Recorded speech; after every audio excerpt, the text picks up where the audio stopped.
We we are now recording. And we're live.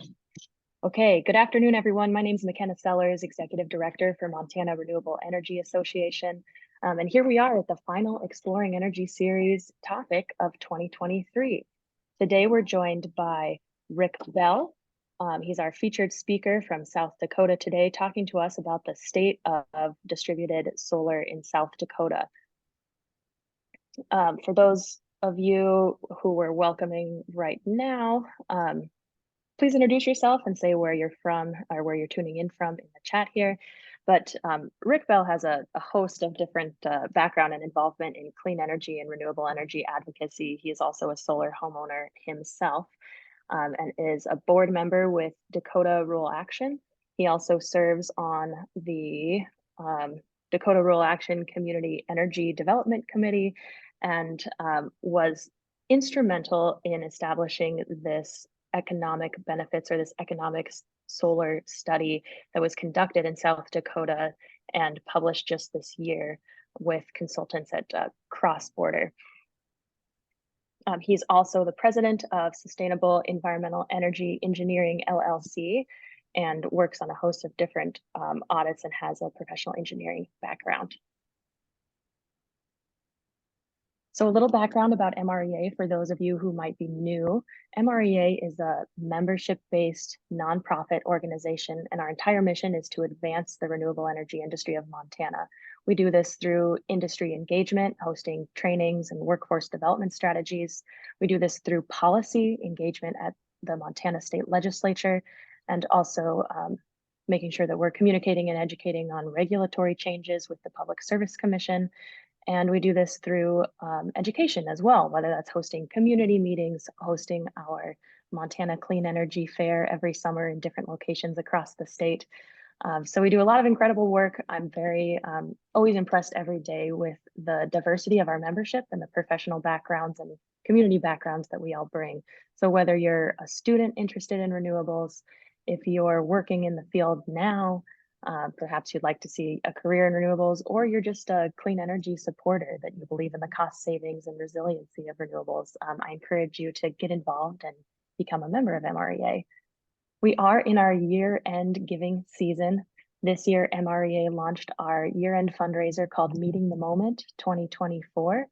And with the help of some incredibly generous donors, any gift that you contribute to MREA through December 31st will be matched up to $6,500. So really incredible work happening. You can follow that QR code if you'd like to know more about where MREA is headed strategically in the coming years and how you can be a part of it. So one other housekeeping item here, please keep yourself muted during the presentation, and we'll go to Q&A at the end. This presentation will be about 40 minutes long. And I also, because I am currently attending a conference, Dave Ryan has so kindly agreed to help with our Q&A portion of this discussion. And so he will be facilitating that. So you're in good hands with Dave. And with that, I will pass the mic to Rick Bell. Rick, you have the floor. Okay. Hello, everyone. Can you see my screen? I might need to share it. Okay. Yeah. Share. How are we doing now? Excellent. Looks great. Okay. Well, good afternoon, everyone. Hi, as McKenna said, my name is Rick Bell. I've been in environmental/energy business for most of my career, 40 plus years. I moved to Rapid City, South Dakota about 6 years ago to be with our grandsons who live here. And it was a big move from Ohio, but I'm been involved in a lot of renewable efforts here in South Dakota. So with that, I will try to go on. We did a study, and I'll just give you the introduction here.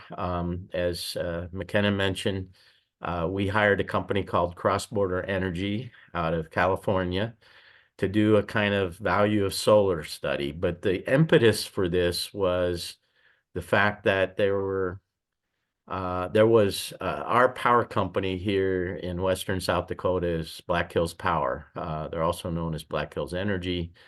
And they came up with a new tariff that was called buy, I'll sell. I'll get to that in a minute, but it forced us to really, there were about 8 people that intervened on that particular tariff that they were trying to ram down our throats. And I'll talk more about that in a minute, but that required us to, go to bat, and we did a GoFundMe. We had, besides Dakota Rural Action, we had South Dakota Sierra Club and a number of other people funding this study. And so we ended up finishing it last month, and we now launched it. And so I just wanted to give you all a kind of a taste of what's going on here and what this value of solar study has shown us. The results of it are that despite the economics of solar not being favorable for residential customers, it does not cause a cost shift to non-participating ratepayers. That was Black Hills Power's original claim, that we weren't paying our fair share and that it was cost shifting to people that don't have solar. And so, but the study proved the opposite. Solar distributed generation is actually cost-effective resource for Black Hills Power.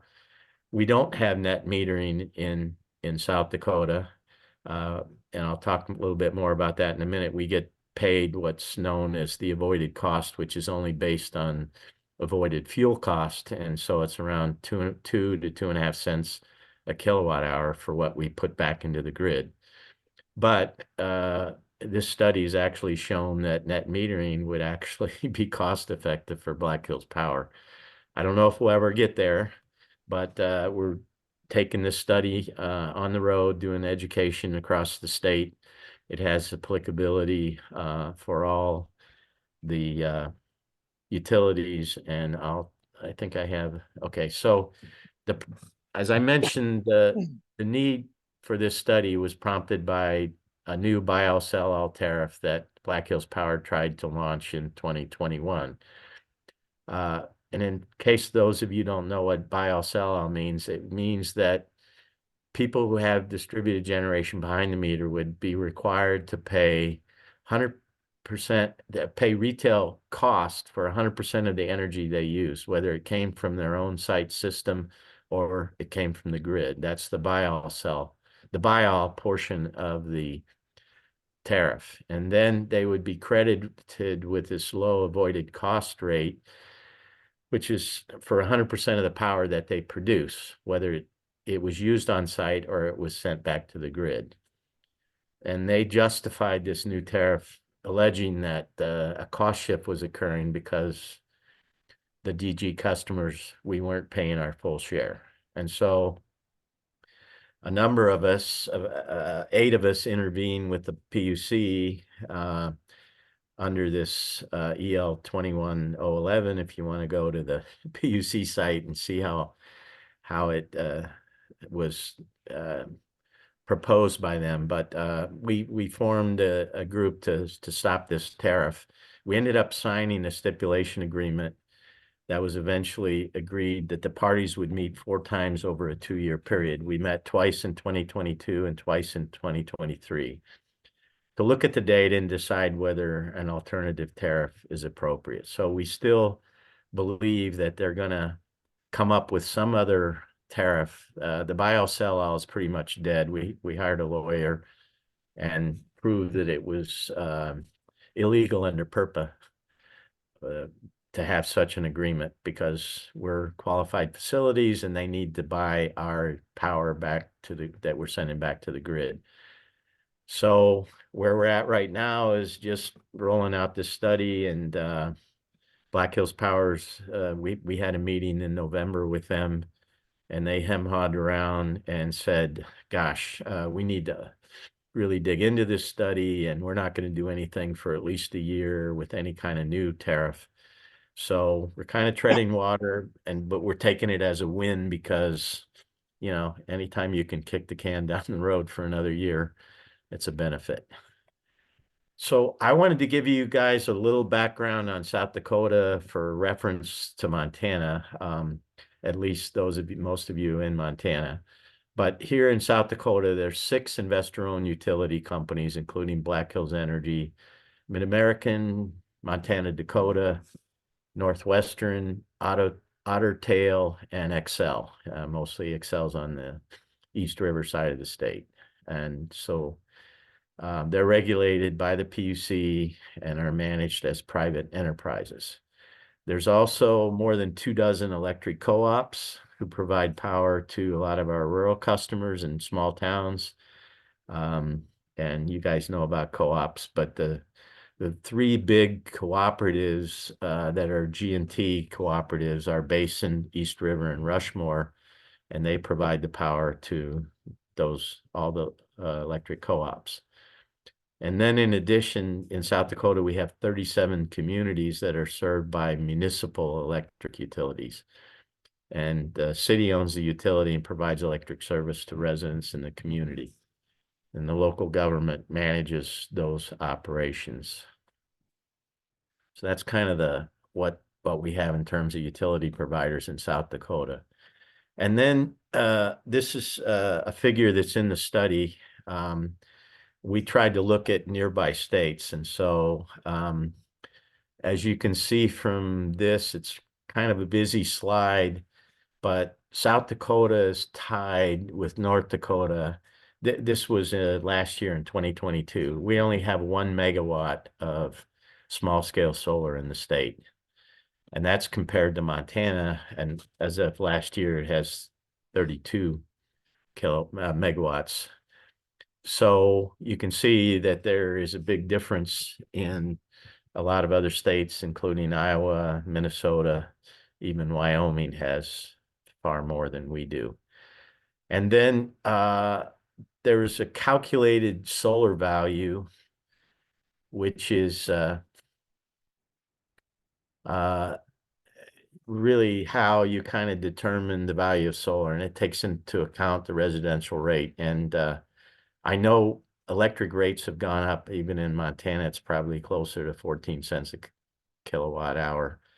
But this was data from last year, and I'm sure it's in this ballpark that basically showed us that South Dakota had a lot of solar radiation and fairly high electric rates. And so the solar value was second highest, only behind Minnesota in these 7 different states or 6 others that we compared ourselves to. So I just kind of wanted to put in perspective that we're really low on solar in our state, and it's primarily because we don't have net metering and we get a pretty low value, what they call generation credit rate, for what we put back into the grid. So a little more background. Again, I mentioned purpose. So, under federal law, anybody who has a qualified facility, requires the utility to allow them to interconnect and allows DG customers to put their output onto the grid. And we should be credited for that excess power. The thing is, that last point is, it comes at a state regulated price. And the way our legislators and the PUC work is, we've got this very low generation credit rate, of like 2.5 cents a kilowatt hour here in Western South Dakota. So that really hurts us in terms of being able to get the value out of it. But as I mentioned in the previous slide, we have a pretty high solar value, 175 kilowatt hours per year, and it's second highest compared to those neighboring states that I showed before. But we have a really low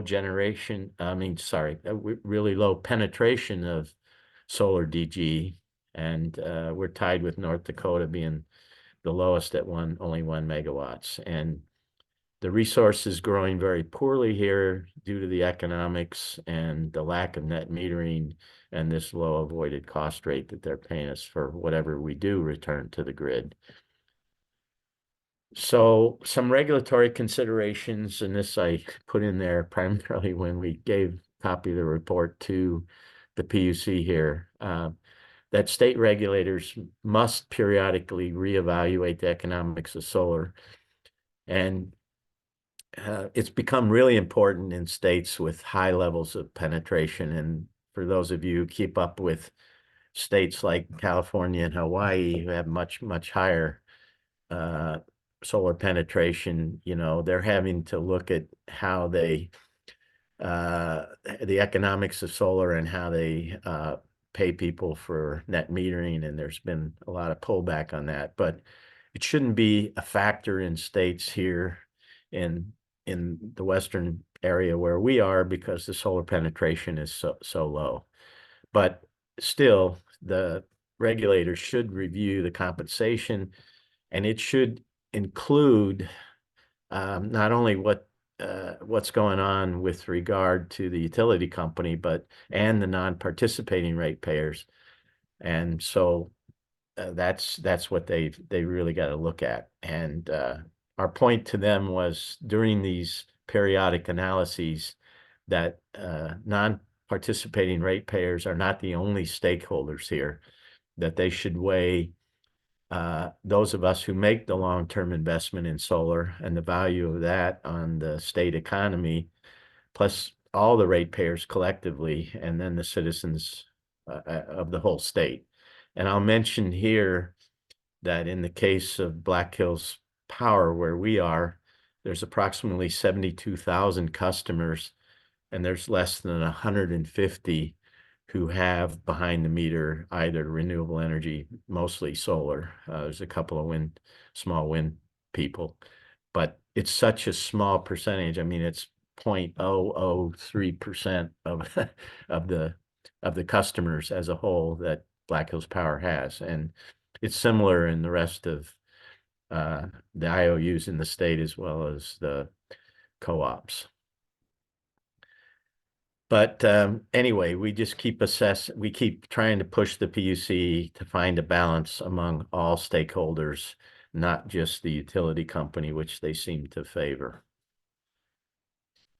So, you know, we're telling them, and you guys know this, anybody who's into the renewable energy business, you know, the benefits of having your own distributed generation. It saves money. It gives customers the freedom of choice, provides the resiliency, and improves the local, global environment, air pollution issues, et cetera.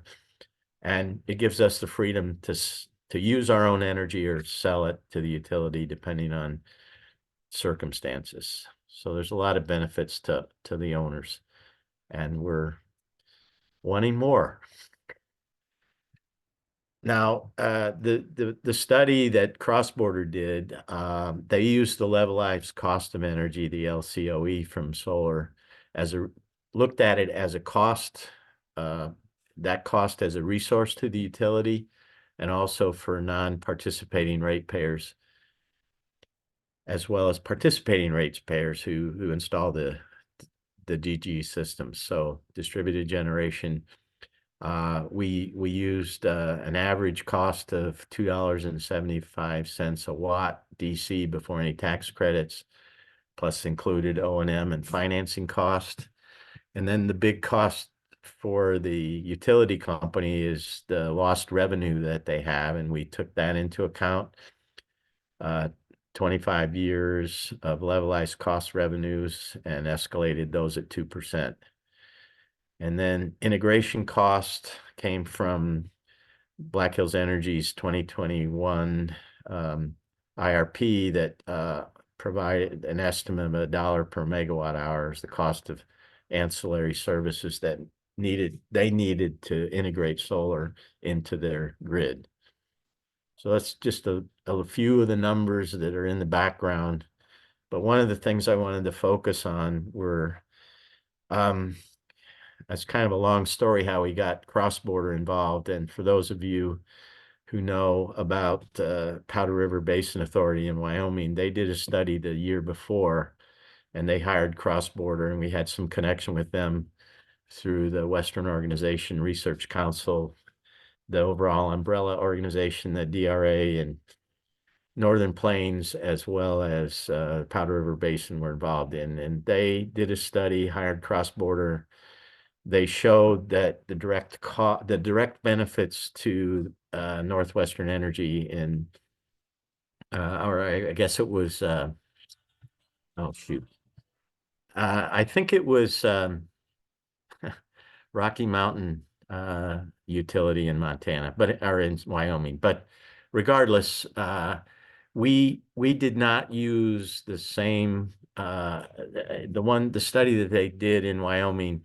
They looked at not only direct cost, but they looked at all the indirect cost, including air pollution and a lot of other costs that we felt were going to be hard to justify given all the assumptions that went into those. Plus, Crossborder charged us less to just look at direct benefits, but the direct benefits, as shown on this slide, are huge. And so, whereas RPUC is only looking at the avoided fuel cost, there's a lot of other avoided cost that they're not taking into account. And that's what we wanted to highlight in the study. And so there's the avoided energy cost, the avoided generation capacity that the utility doesn't need to produce power during peak demands that are supplied by distributed generation. There's a lot of avoided line losses and both the transmission and distribution system capacity that they avoid, and there's avoided compliance costs. So those are the 5 big areas of direct costs that we looked at as being a benefit to the utility company. And then, this is a busy slide, but it just kind of looks at it from, there were 3 main softwares that Crossborder uses: total resource cost, the TRC. They've got the RIM measures that are the ratepayer impact measures, and then the PAC, which is the program administrator, or from the utilities point of view. And so there's a lot of pluses and minuses here, but mainly both the non-participating ratepayers and the utilities benefit from all these avoided costs, and the participants benefit from, paying lower fees for the electricity. Sorry, I went backwards here. So just as a summary, there's a huge amount, and this is in dollars per megawatt hour, but the energy is actually one of the lower numbers. And if you look at the generation capacity that Crossborder came up with, that was actually the highest amount at $51.80 a megawatt hour that the utility company is benefiting from. There's transmission and distribution losses they benefit from, and the transmission capacity, distribution capacity, and there's even some fuel price uncertainty and the reduced hedging that they have to pay. So this was a huge number in our mind. 14.9 cents per kilowatt hour is what Crossborder estimated here. And they didn't even include the avoided carbon emissions, because I said we were only focusing on direct costs, not all the soft costs. So, but if we were to go back and add some of those avoided costs in the soft area, I think it would even be huge. So with that, we looked at these 3 different customers. The solar customers are called participants, those 150 of us that have behind the meter solar. And then the RIM and PAC test really looked at the cost and benefits of non-participants, and the total resource cost, the TRC analysis, looked at the avoided cost and benefits to the power company. And as you can see on this slide, what it ends up showing is that this benefit to cost ratio, the only people that are losing out are those of us with distributed generation behind the meter. So at the cost to us is, 12.7 cents, but we're only getting a benefit of 0.08. And so the benefit ratio is less than 1, whereas non-participants, their cost is 8.2 cents per kilowatt hour, but they're benefiting this 14.9. And the same with the utility company on the TRC on the far right, shows that it's costing them 12.8 cents for all the interconnection, all the lost revenue, everything, and yet their benefit is 14.9. So their benefit to cost ratio is also greater than 1. And I'm getting close to the end here, Dave, but this is just the same data using, using the data on a graph shown with these bar charts. But there's very little integration cost, and participants are paying more than they're benefiting, whereas both the RIM test, which is non-participants, and the TRC cost as a utility are benefiting from this situation of what we call net billing. So not having net metering here in the state is really hurting us. And then I just kind of showing the same data here with the scale, whereas the solar customers have more cost and benefits, whereas both non-participants and the utility company have more benefits than costs. So the scale tips in their favor, and there is no cost shifting going on. Both non-participants and utility as a whole benefit from having people with distributed generation behind the meter. So there should be more, not less. So again, what I mentioned, that DG does not cause the cost shift, and scores are greater than 1 for both the participants and the utility company. We see no need for Black Hills Energy to modify its current net billing, and in fact, they should be far more generous in the credit rate they pay us for what we put back in the grid. And that's our next efforts here, as well as to fight any alternative to buy all, sell all, which I can get to in a minute. But anyway, it's a cost-effective resource for the utility company, and the economics. The only people that the economics are unfavorable to are those residential customers or small-scale solar people who have behind the meter solars, with the participant tests showing a factor less than 1.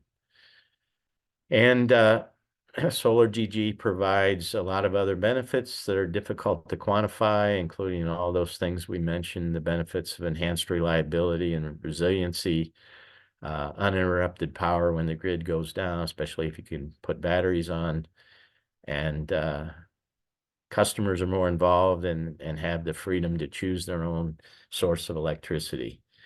And there's even a point of the fact that putting this private capital in the state is actually significant when you take into account tax incentives and leveraging that source of capital to expand South Dakota's clean energy infrastructure. So those are some of the things that we're trying to spread the word on.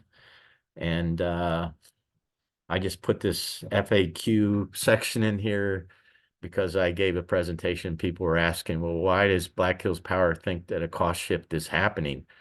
And they just don't understand all the benefits that occur to themselves and other non-participating customers from solar GG, because they haven't considered an accounting of all the benefits that this study has been able to show. And what are some of the benefits to Black Hills Power from solar DG? Their current generation credit rate is only based on avoided fuel costs. They don't take other avoided costs into account that I showed on that other slide: avoided energy costs, marginal electric generation, avoided generation capacity, avoided transmission and distribution capacity, avoided environmental compliance costs, and avoided line costs. So they just don't don't think that's a factor in the equation, but hopefully the study will show that it is. And what would it take to increase the rate of solar adoption in South Dakota? The main impediment is the economics and the low rate of compensation that the utilities are willing to pay DG customers for the power that they export to the grid. And we're working on trying to use a study such as this to increase that. And I know we're ahead of schedule, Dave, but I ran through this pretty quickly. And I think then we'll have time for some Q&A. Were you able to put the link in the chat? There is, I will put the link there right now.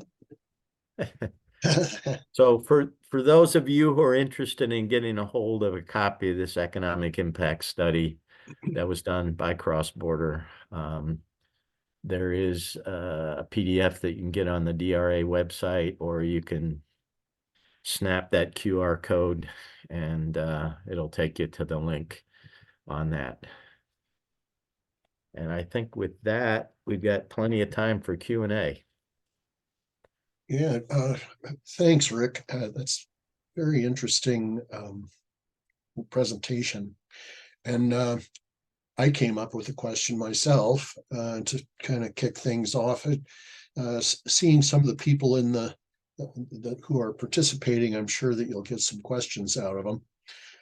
My question has to do with interconnection standards. You've got a number of different investor-owned utilities in the state. Like we do in Montana, we have a whole bunch of cooperatives. And my question is there a statewide interconnection standard for renewables? That was a big, fat, hairy deal for us in Montana. We had to work very hard to get a uniform interconnection standard. So do you have that in South Dakota? I have to unmute again. Sorry. No, we do not have that. We're not as maybe advanced as Montana in a lot of these areas.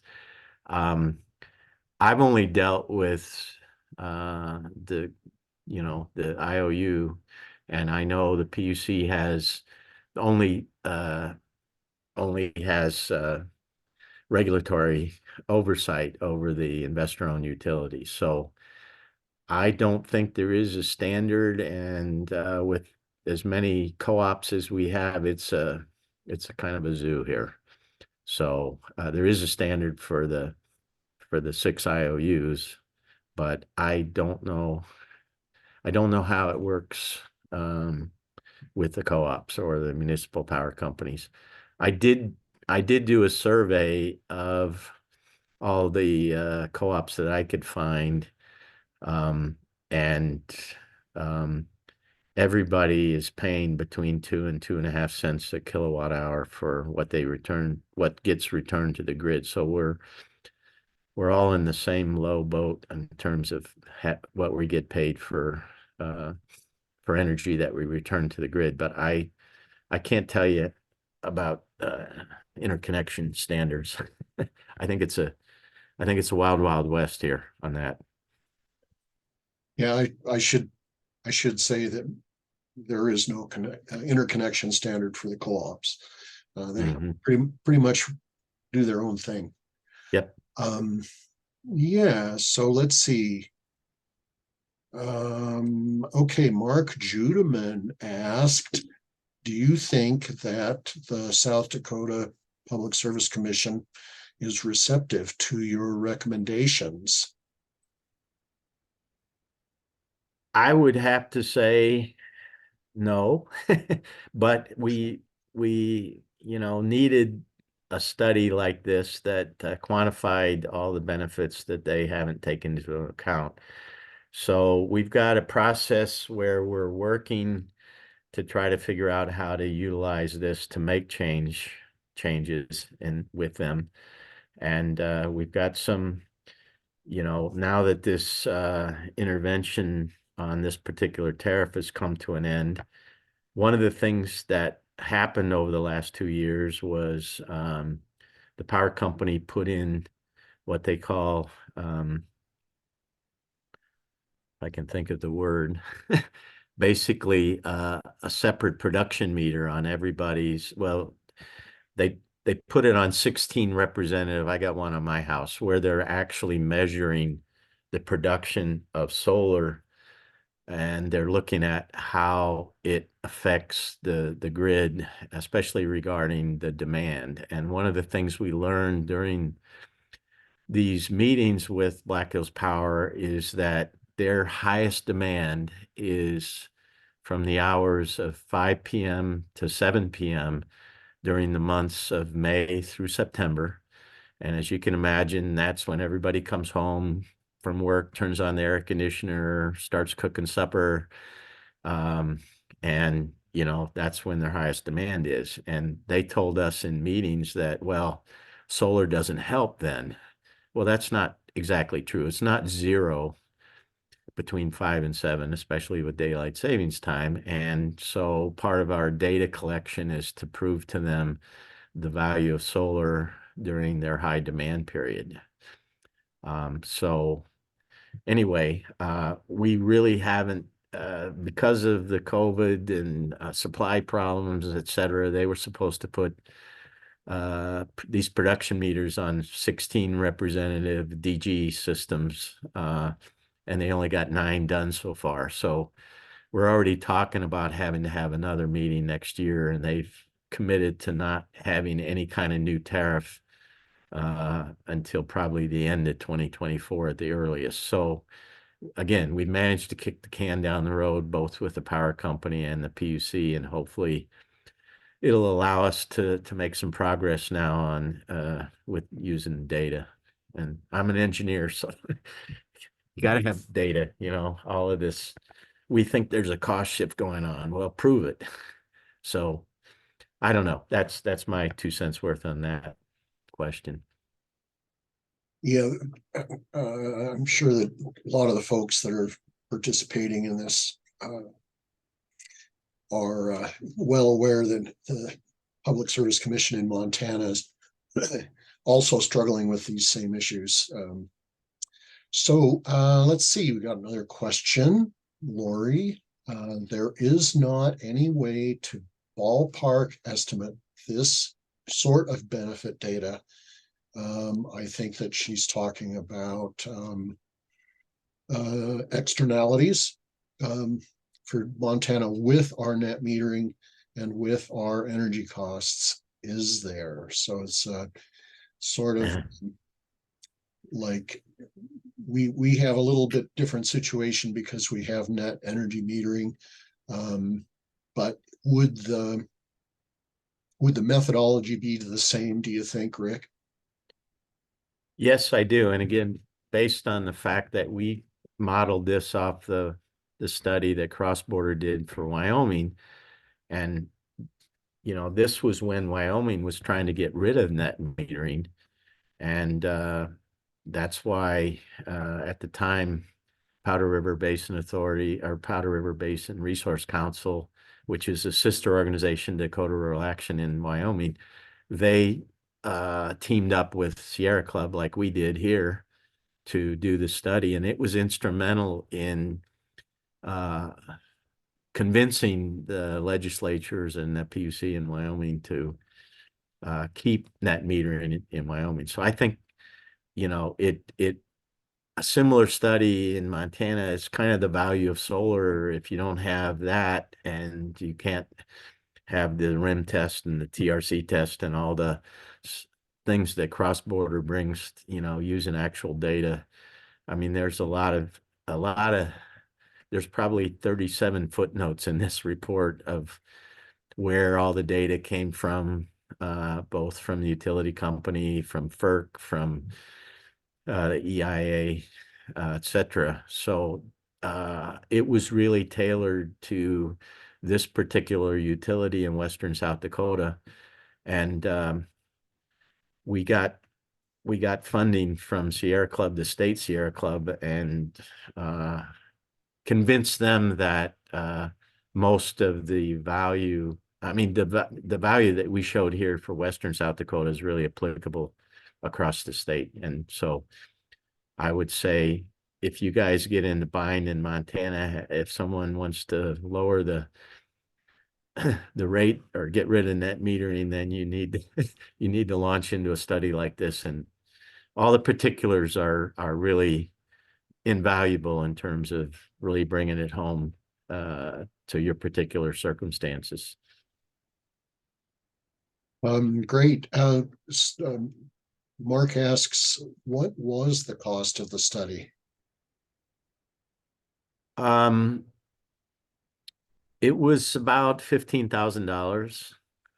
And again, compared to the one in Wyoming where they took into account all the soft cost, I think we originally were going to do a similar study and it was 21 or 22,000. And so we said, well, we don't know if we can raise that much money. So we, like I said, we ended up just focusing on direct cost. And so we scaled down the scope of the work and were able to come in at less than 15,000.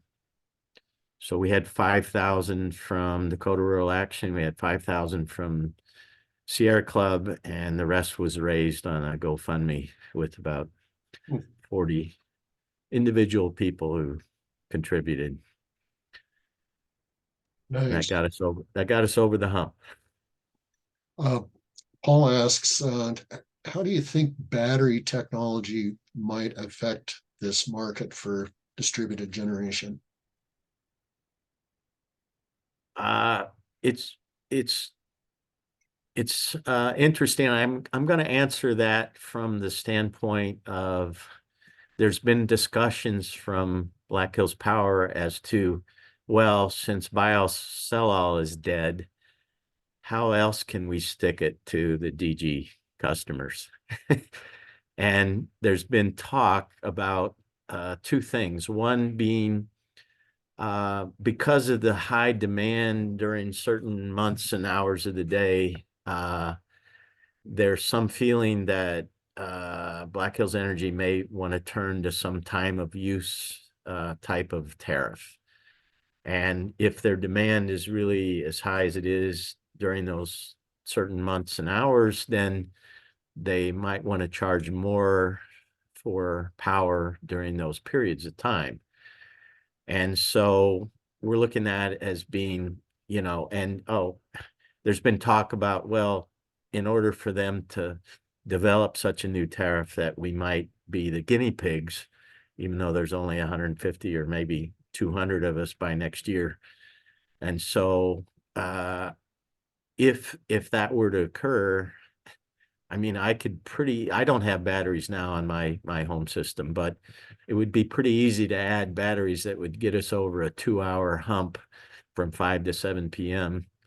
And that might, be a true benefit to those of us who don't want to pay that much extra for this new time of use permit. And the other thing that we're skeptical of is that they might just add a huge demand charge to those of us with behind the meter solar just to figure out how to recover more of their fixed costs.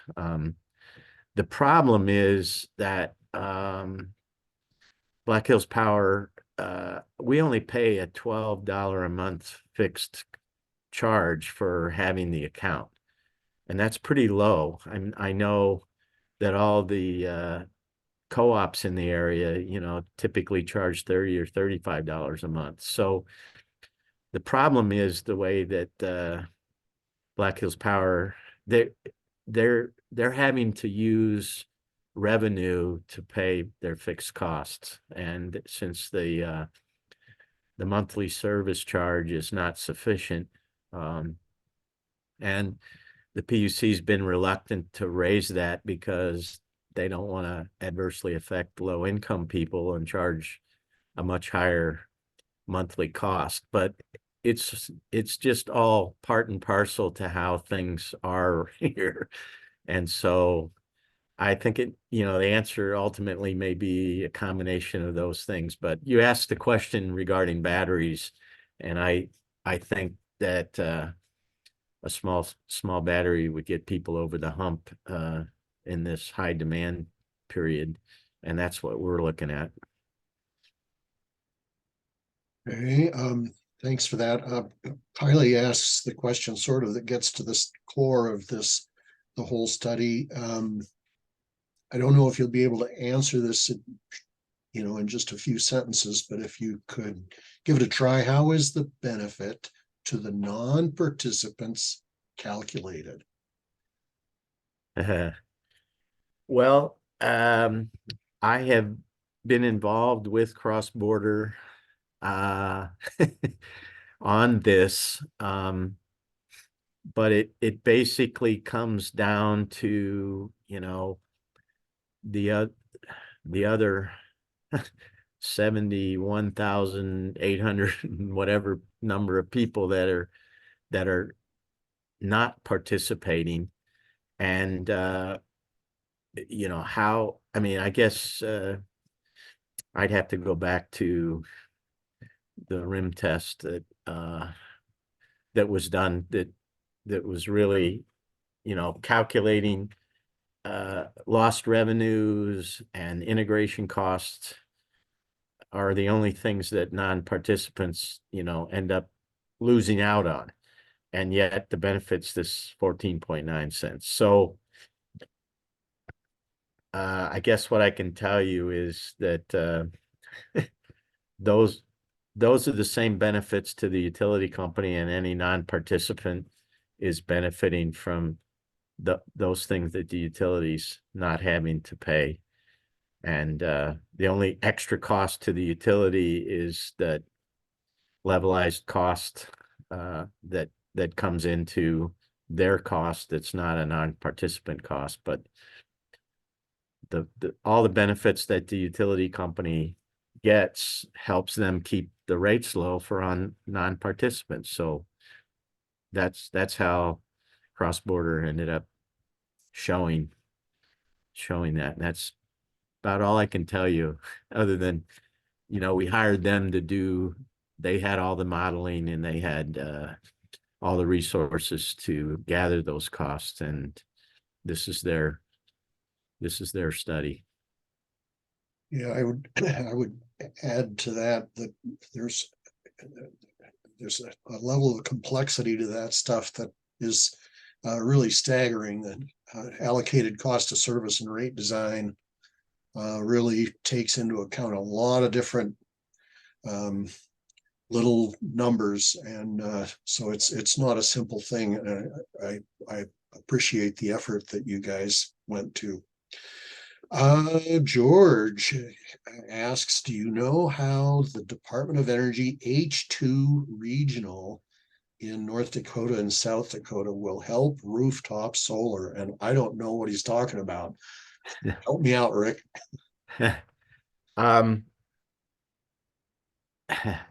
It's ironic. I just had a meeting yesterday that North Dakota and South Dakota were only two states that didn't go for a federal grant. And we're working with a company, and I think that's what this is referring to. We're working with a company out of Washington, D.C. to get the grant on our behalf for being able to implement more solar renewable energy for low-income people. And I'm assuming that's what this is about, although I'm not familiar with the term H2, and I hope that doesn't mean hydrogen. Yeah. Yeah, George, do you want to jump on? And yeah, hydrogen is going to play a key role in how not only renewable energy is integrated into the overall grid, but North Dakota, South Dakota, and Minnesota won $1 billion in October to create the Heartland.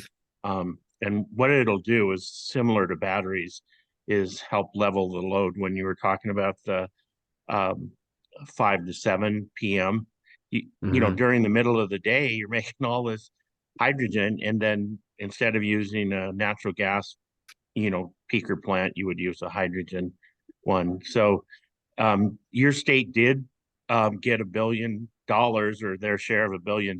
So I'd really encourage the folks like yourself to reach out to that group. I think it's being administered out of Grand Forks, University of North Dakota, but there is a cost share on this. It's just reverse. You guys are producing green energy in the form of solar on your house, and it's worth 14.9 cents a kilowatt hour, and they're selling it not just other clients in South Dakota, but they're selling it all over the area. The cost shift is just creaming, the people that are smart enough to put the solar on their roof. And we have a different one. We have the smart metering, and McKenna and others are keeping that, and just can't tell how important you guys are. But for example, right now, the American Transportation Institute did a study. It's out of Georgia. And with the projected growth of electric vehicle charging from 2023 to 2033, Montana's 100% short. We'll have to double the amount of power that we're going to produce. I don't know the number for South Dakota, but my guess is it's going to be real similar. Mm-hmm. So are you going to build another coal-fired power plant or peaker plant, natural gas? No, it's not going to happen. So these rooftop solar, these wind projects are going to have to be the new load, and they're selling your power. They're buying it from you, like you said, for 3.5 cents. They're selling it for 15 cents. I can guarantee it. Yeah. And yeah, I am familiar with the study that North Dakota, South Dakota, and was it Nebraska? There's a third area, but yeah, my only concern is you said green hydrogen, and yet there's a lot of blue hydrogen that's going to come out of that made from natural gas. So I am, more interested in getting rid of fossil fuels. And so I would say that's something we got to really look at. But I am familiar with that $1 billion study. I haven't focused on it here as much as I should. So appreciate that bit of that tip that, we've got to have some way to fill in, the gap that is going to happen, like you mentioned, electric vehicles. So there's going to be more demand. A lot of people are, electrifying everything, and we got to figure out a way to make it more feasible. There are, besides wind here in South Dakota, of course, all of the hydroelectric from the Missouri River goes, the WAPO goes to the co-ops. So the utility companies can't benefit from any hydroelectric. But I personally, think that, between hydrogen, and there are some very big utility scale solar systems coming in here in the state as well. We actually produce a lot more energy than we consume, and it's going out of state. And like you said, who's benefiting from that? Minnesota, and mostly it's going east. So that's kind of my 2 cents worth on that. But no, I appreciate that, and I'll look more into that hydrogen project.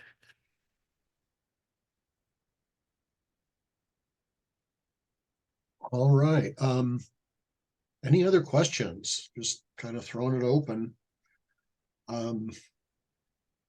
I was had the thought that